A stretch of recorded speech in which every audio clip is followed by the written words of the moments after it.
ये कहानी है गरीब बेटा बना आईपीएस अफसर की। साल 2012 की बात है। एक लड़का था रजत। उसके माँ बाप मजदूरी करते थे।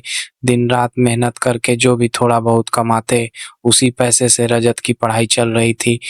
एक दिन रजत स्कूल से लौट रहा था कि उसने देखा एक पुलिस वाला एक चोर को पकड़कर ले जा रहा है।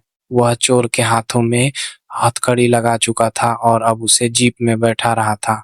उसी वक्त पुलिस अफसर की टोपी नीचे गिर गई। रजत ने आगे बढ़कर वह टोपी उठाई और अपने सिर पर रख ली। घर जाकर उसने वह टोपी अपनी माँ बीना को दिखाई। बीना मुस्कुराकर बोली, बेटा, यह टोपी लगाकर तो तुम सचमुच पुलिस अफसर लग रहे हो। क्या तुम्हारे स्कूल में कोई नाटक था? रजत ने हंसते हुए कहा, नहीं माँ, असली पुलिस वाले की टोपी है, वो गलती से गिर गई थी। फिर उसने पूरी बात अपनी माँ को बताई। बीना बोली, क्या सच में? तो बेटा जाकर पुलिस थाने में उन्हें लौटा दो। रजत बोला, अभी जाता हूँ माँ। वह टोपी लेकर पुलिस स्टेशन पहुंचा और अफसर को वापस दी। रजत ने सब कुछ ईमानदारी से बता दिया। अफसर मुस्कुराकर बोला, बहुत अच्छा किया बेटा। बहुत से बच्चे तो पुलिस स्टेशन आने से डरते हैं, लेकिन तुमने हिम्मत दिखाई। रजत ने कहा, thank you very much sir. जब आपने उस चोर को पकड़ा तब मुझे बहुत अच्छा लगा। मैं भी बड़ा होकर पुलिस अफसर बनना चाहता हूँ। अफसर ने कहा, जरूर बनना बेटा, लेकिन उसके लिए खूब मेहनत से पढ़ाई करनी होगी। कुछ दिन बाद रजत के पिता गोपाल बीमार पड़ गए और खाट पकड़ ली। बीना दिन रात उनकी सेवा में लगी रही। घर की हालत बिगड़ गई तो रजत को पढ़ाई छोड़कर छोटे मोटे काम करने पड़े। एक दिन उसने जो पैसे कमाए वो अपनी माँ को दिए। गोपाल ने उदासी से कहा, बेटा, हमें तुम्हारा पालन पोषण करना चाहिए था। आज हम तुम्हारी कमाई पर जी रहे हैं। मैं चाहता था कि जब तुम बड़े होकर पुलिस अफसर बनो तो मैं तुम्हें देखकर गर्व महसूस करूं, पर शायद भगवान ने यह दिन मुझे देखने का अवसर नहीं दिया। रजत ने उनका हाथ पकड़कर कहा, चिंता मत करो पिताजी, मैं मेहनत करूंगा। वह रोज प्लास्टिक की बोतलें और कागज जमा करके पैसे कमाने लगा। एक दिन काम करते करते वह घर से बहुत दूर चला गया। अंधेरा हो गया और वह रास्ता भटक गया। रात में उसने सोचा, अब लौटने से अच्छा है कि यहीं कहीं सो जाऊं, सुबह घर का रास्ता ढूंढ लूंगा। वह एक दुकान के बाहर लेट गया, पर नींद नहीं आई। आधी रात को उसने देखा एक वैन गुजरी और उसके पीछे एक कार। रजत को शक हुआ।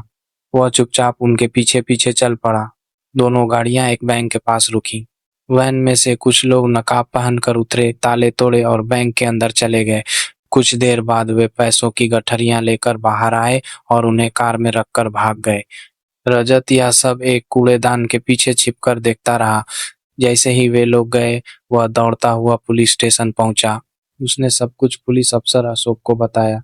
सर, मैंने वैन और कार दोनों के नंबर नोट किए हैं। वैन से जो लोग उतरे उन्होंने नकाब पहन रखे थे, लेकिन जो कार चला रहा था उसे मैं पहचान सकता हूँ। रजत की जानकारी के आधार पर पुलिस ने 2 दिन में ही बैंक लुटेरों को पकड़ लिया। अफसर अशोक रजत के घर पहुंचा और बोला, देखिए, आपके बेटे की वजह से हमने बैंक लूटने वाले एक बड़े गिरोह को पकड़ लिया है। पर जिस आदमी ने इस लूट की साजिश रची थी वह बहुत रसूखदार है। वह आपके बेटे को नुकसान पहुंचा सकता है। इसलिए बेहतर होगा कि कुछ समय तक रजत हमारे साथ रहे। बीना बोली, अगर बेटा हमारे पास न भी रहे तो कोई बात नहीं, घूमने ही के लिए बस जहाँ भी रहे सुरक्षित रहे। अशोक रजत को अपने साथ ले गया। कई साल बीत गए। बीना और गोपाल अपने बेटे का इंतजार करते रहे। एक दिन उनके घर के बाहर कई पुलिस जीपें आकर रुकी। बीना और गोपाल बाहर निकले और देखा सामने खड़ा युवक रजत ही था। अब वह बड़ा हो चुका था और आईपीएस अफसर बन गया था। अशोक ने मुस्कुराकर कहा, यह कोई और नहीं, आपका ही बेटा रजत है। मैंने इसे पढ़ने के लिए हॉस्टल भेजा था। आज ये आईपीएस में सिलेक्ट हो गया है और हम सबका नाम रोशन किया है। रजत ने अशोक को सैल्यूट किया। बीना और गोपाल की आंखों में आंसू आ गए।